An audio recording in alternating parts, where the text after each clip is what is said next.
Hey guys, welcome to day 149 of the Bible Linear Plan. Today we will be reading 2 Kings 12, 2 Chronicles 24, Matthew 9, and Psalm 50.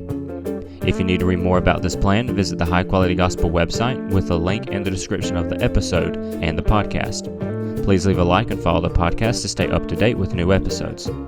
Now, let's begin with reading 2 Kings 12.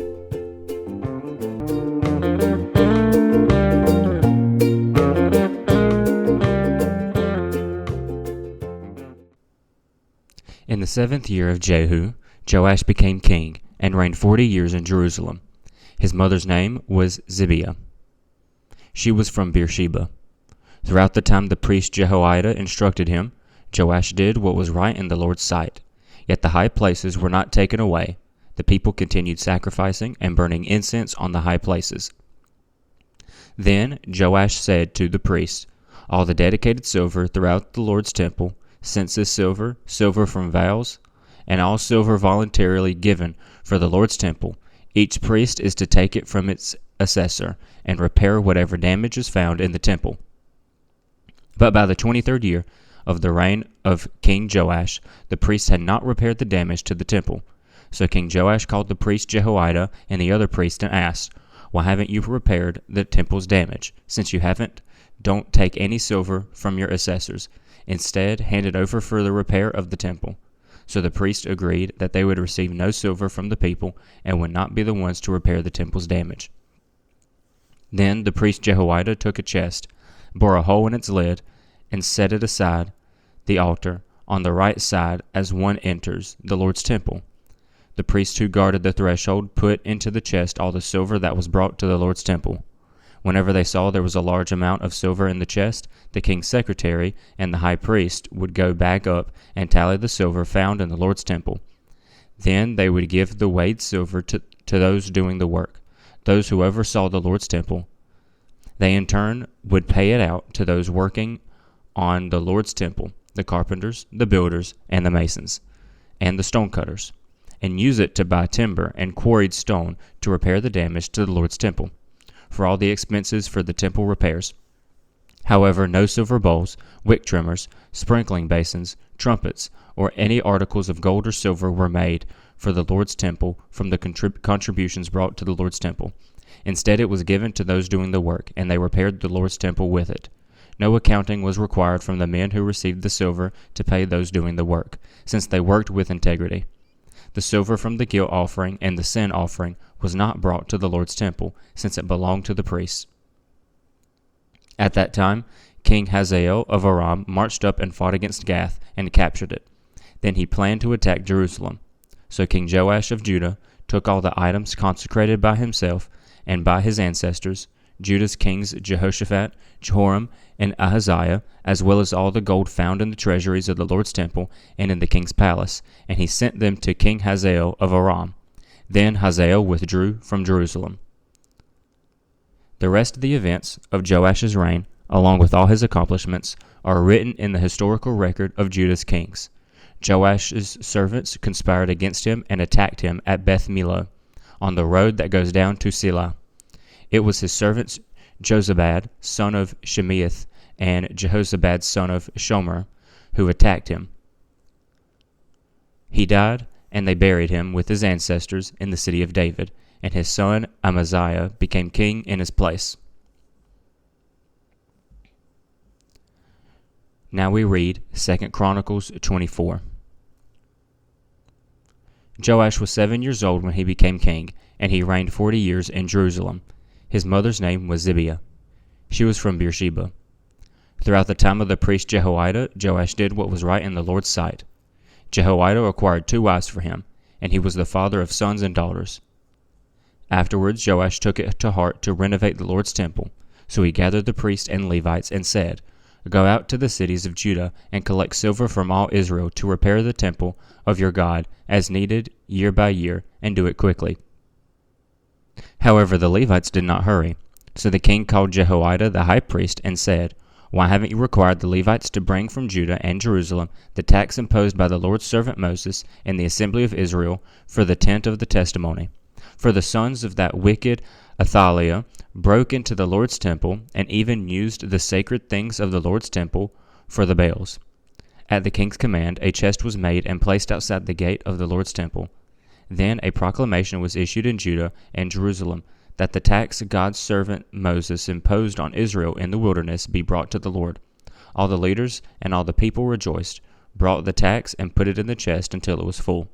Whenever the chest was brought by the Levites to the king's overseers, and when they saw that there was a large amount of silver, the king's secretary and the high priest's duty came and emptied the chest, picked it up, and returned it to its place. They did this daily and gathered the silver in abundance. Then the king and Jehoiada gave it to those in charge of the labor on the Lord's temple, who were hiring stonecutters and carpenters to renovate the Lord's temple. Also blacksmiths and coppersmiths to repair the Lord's temple. The workmen did their work, and through them the repairs progressed. They restored God's temple to its specifications and reinforced it. When they finished, they presented the rest of the silver to the king and Jehoiada, who made articles for the Lord's temple with it, articles for ministry and for making burnt offerings and ladles, and articles of gold and silver. They regularly offered burnt offerings in the Lord's temple throughout Jehoiada's life. Jehoiada died when he was old and full of days. He was 130 years old at his death. He was buried in the city of David with the kings because he had done what was good in Israel with respect to God and his temple. However, after Jehoiada died, the rulers of Judah came and paid homage to the king.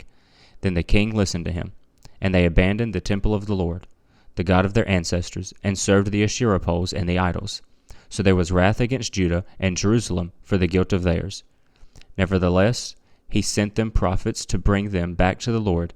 They admonished them, but the people would not listen.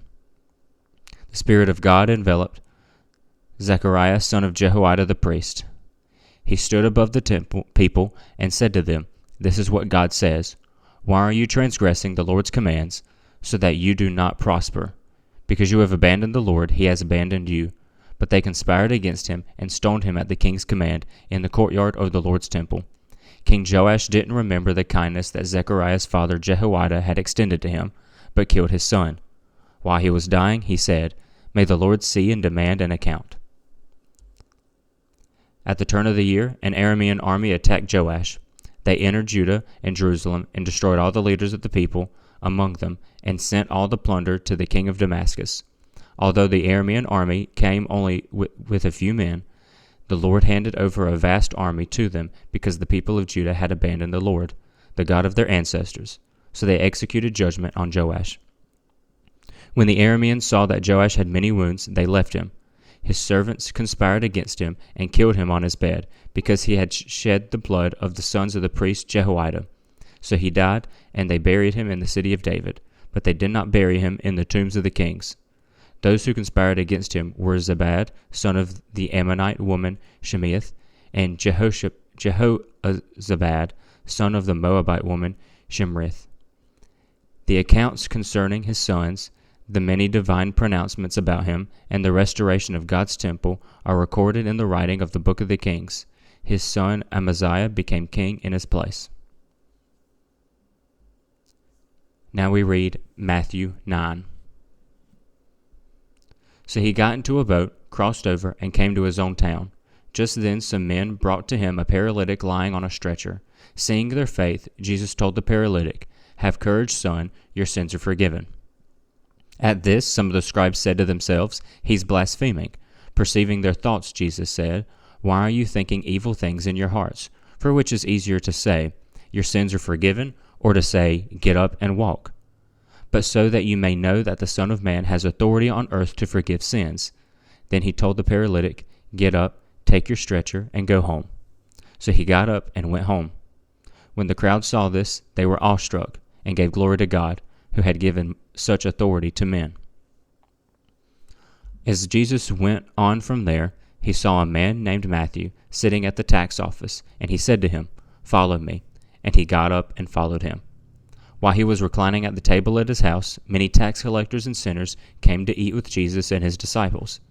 When the Pharisees saw this, they asked his disciples, "Why does your teacher eat with tax collectors and sinners?" Now, when he heard this, he said, "It is not those who are well who need a doctor, but those who are sick. Go and learn what this means. I desire mercy and not sacrifice, for I didn't come to call the righteous, but the sinners." Then John's disciples came to him, saying, "Why do we and the Pharisees fast often, but your disciples do not fast?" Jesus said to them, "Can the wedding guests be sad while the groom is with them? The time will come when the groom will be taken away from them, and they will fast. No one patches an old garment with unshrunk cloth, because the patch pulls away from the garment and makes the tear worse. And no one puts the new wine into old wineskins. Otherwise the skins burst, the wine spills out, and the skins are ruined. No, they put new wine into fresh wineskins, and both are preserved." As he was telling them these things, suddenly one of the leaders came and knelt down before him, saying, "My daughter just died, but come and lay your hand on her, and she will live." So Jesus and his disciples got up and followed him. Just then a woman who had suffered from bleeding for 12 years approached from the behind and touched the end of his robe, for she said to herself, "If I can just touch his robe, I'll be made well." Jesus turned and saw her. "Have courage, daughter," he said, "your faith has saved you." And the woman was made well from that moment. When Jesus came to the leader's house, he saw the flute players and a crowd lamenting loudly. "Leave," he said, "because the girl is not dead, but asleep." And they laughed at him. After the crowd had been put aside, he went in and took her by the hand, and the girl got up. Then news of this spread throughout that whole area. As Jesus went on from there, 2 blind men followed him, calling out, "Have mercy on us, Son of David." When he entered the house, the blind men approached him, and Jesus said to them, "Do you believe that I can do this?" They said to him, "Yes, Lord." Then he touched their eyes, saying, "Let it be done for you according to your faith." And their eyes were opened. Then Jesus warned them sternly, "Be sure that no one finds out." But they went out and spread the news about him throughout that whole area. Just as they were going out, a demon-possessed man who was unable to speak was brought to him. When the demon had been driven out, the man who had been mute spoke, and the crowds were amazed, saying, "Nothing like this has ever been seen in Israel." But the Pharisees said, "He drives out demons by the ruler of demons." Jesus continued going around to all the towns and villages, teaching in their synagogues, preaching the good news of the kingdom, and healing every disease and every sickness. When he saw the crowds, he felt compassion for them, because they were distressed and dejected, like sheep without a shepherd. Then he said to his disciples, "The harvest is abundant, but the workers are few. Therefore, pray to the Lord for the harvest to send out workers into his harvest." Now we read Psalm 50. The mighty one, the Lord speaks. He summons the earth. From the rising of the sun to its setting, from Zion the perfection of beauty, God appears in radiance. Our God is coming, he will not be silent. Devouring fire precedes him, and a storm rages around him. On high he summons heaven and earth in order to judge his people. Gather my faithful ones to me, those who made a covenant with me by sacrifice. The heavens proclaim his righteousness, for God is the judge. Listen, my people, and I will speak. I will testify against you, Israel. I am God, your God. I do not rebuke you for your sacrifices or for your burnt offerings, which are continually before me. I will not take a bull from your household or male goats from your pens, for every animal of the forest is mine, the cattle on 1,000 hills. I know every bird of the mountains, and the creatures of the field are mine. If I were hungry, I would not tell you, for the world and everything in it is mine. Do I eat the flesh of bulls or drink the blood of goats? Offer a thanksgiving sacrifice to God, or pay your vows to the Most High? Call on me in a day of trouble. I will rescue you, and you will honor me. But God says to the wicked, "What right do you have to recite my statutes, and to take my covenant on your lips? You hate instruction and fling my words behind you. When you see a thief, you make friends with him, and you associate with adulterers. You unleash your mouth for evil, and harness your tongue for deceit. You sit maligning your brother, slandering your mother's son. You have done these things, and I have kept silent. You thought I was just like you, but I will rebuke you, and lay out the case before you. Understand this, you who forget God, or I will tear you apart, and there will be none to rescue you. Whoever offers a thanksgiving sacrifice honors me, and whoever orders his conduct, I will show him the salvation of God.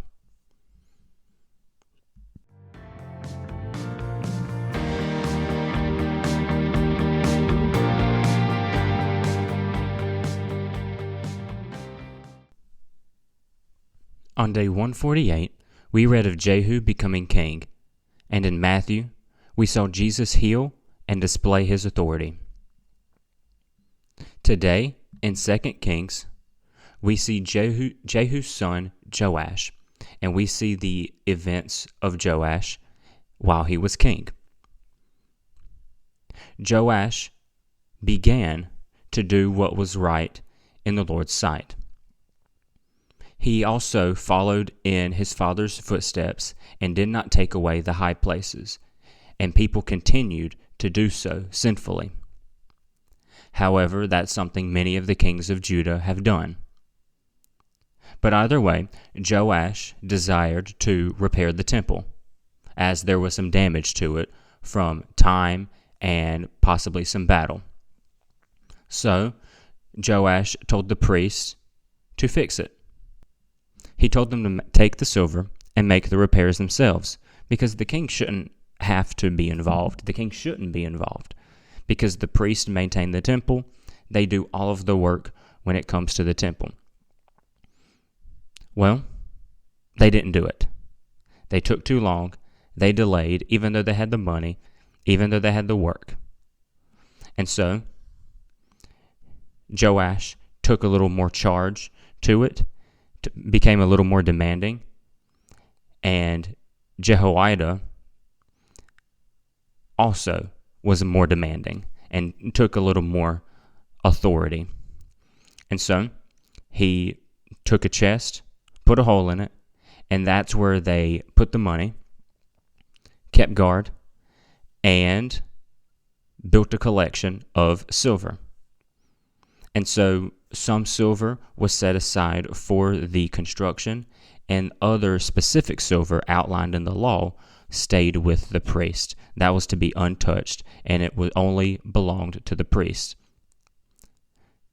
Well, with this money, they were able to find carpenters, builders, and other people to repair damage to the temple, which is a very good thing to do. Repair the temple, repair God's house. It makes sense to do this. And even so, all went well with not building the temple, but repairing the temple, because it says they worked with integrity. They didn't have any issues. They didn't have any selfishness. They didn't have any stealing. They did what they were supposed to do, which I think is great. And I think this is a good job from the king. However, things change. Time passes. In 2 Chronicles, we're told that Jehoiada has died, and we know that Jehoiada was a good priest, a good man. And after that, Joash had no guidance. He just had the ordinary people for guidance. And so Joash decided to sin against God, allowed the people to worship false gods and build false idols, because it's just the same back and forth with Judah and Israel of God and sin. And so after this, the Arameans attacked, and so this injured Joash. And during this injury, because of his sin against God, because he has allowed the sinful worship to false idols, a few servants decided to kill him and end his reign. And so in this passage, we get to see the rise of Joash and the fall of Joash and the replacement with his son. And so this shows that sometimes it doesn't even take a generation to become sinful, to turn people away from God. Sometimes it takes that very same generation, which is kind of scary. However, there is still hope. There is still the ability to right these wrongs. That's why these are written down from the past so we can look at them and we can fix them in the modern day. We do not repeat the same actions as they did in the past. In Matthew, we see a few different stories, and most of them are about faith. Faith is the big focus in this part of Matthew. We see a man who was paralyzed. Both he and his friends had an enormous amount of faith that they brought him here against all odds and fighting the crowd. And they wanted him healed because they knew that Jesus could do it. And so, Jesus reveals something about himself during this, that not only can he heal, but he can also forgive sins. But only God can forgive sins. That's what the Pharisees were asking. And so they believed he was blaspheming. And yet we know that he wasn't. We know that he was telling the truth, that his sins were forgiven, that Jesus has the ability to forgive sins. That is all the more important than healing paralysis, than healing bodily function. Matthew was also called Matthew, his story, he had faith. He was called. And during this, we see Jesus eating with sinners and tax collectors, the evil people of society. And he was questioned about this. Why would he do such a thing? And he tells them, a doctor does not help the healthy. A doctor helps the sick. People who need a doctor are sick. They're not already healthy. So that's why he eats with the sinners, because only he can help them. Which a lot of people don't want to talk about. A lot of people say we need to accept people exactly as they are. But people are sinful people. Both the perceived good and bad people of the world are all sinners. And so all need a doctor. But the whole point of a doctor isn't to tell you you're sick and have you move on with your life. Tell you it's okay to be sick. No. A doctor tells you you're sick, but come to me and I will help you. That's what Jesus does.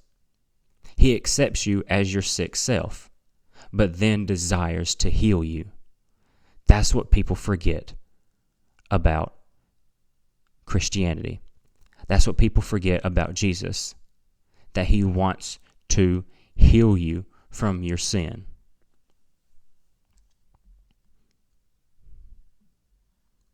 We have more instances of faith. We have a girl restored and a woman healed, is what my header says. We have the woman healed. We've seen this story many times before. The woman believed that she could even just touch Jesus' robe and she will be healed.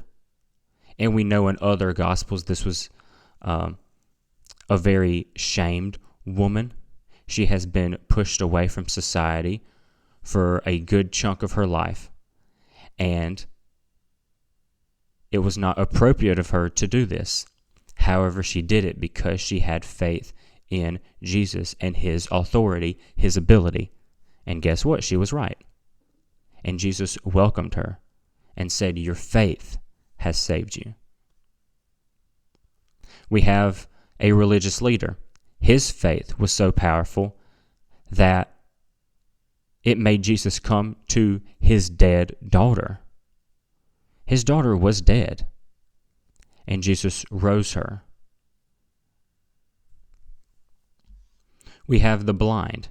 The blind called Jesus Son of David, meaning they know that he's the Messiah already. They wouldn't call him Son of David if they didn't know.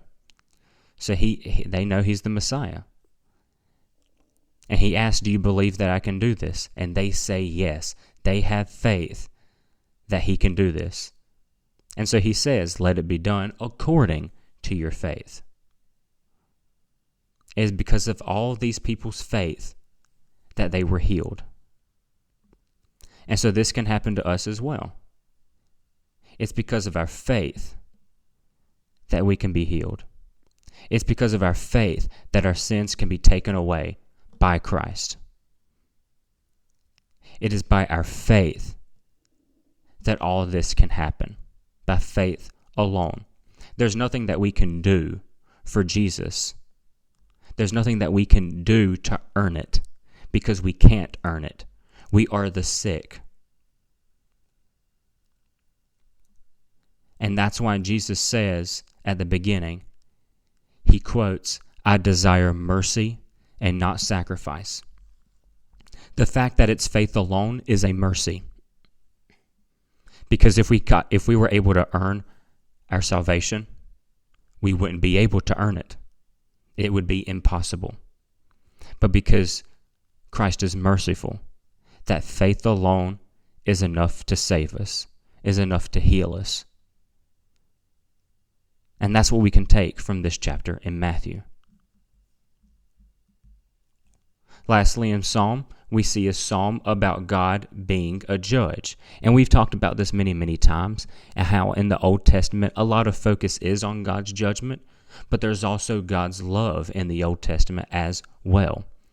But it's not a bad thing to understand that God is a good judge. He is a righteous judge.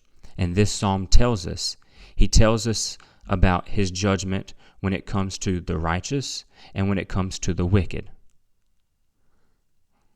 And so, we have to be careful to not be the wicked. Because he says, the wicked, he says, "I will tear you apart and there will be no one to rescue you." And then he tells the righteous that he will show them salvation. So let's be on that side. Let's be the righteous so that God shows us salvation. That is what we should desire. Thank you for joining in the reading and understanding of these chapters, and let us all be vigilant in continuing this reading. Please share, like, follow, or whatever you can do to help us reach more people with the Bible reading. Please also check out the High Quality Gospel website for more information and a couple of store items. Thank you, and keep learning.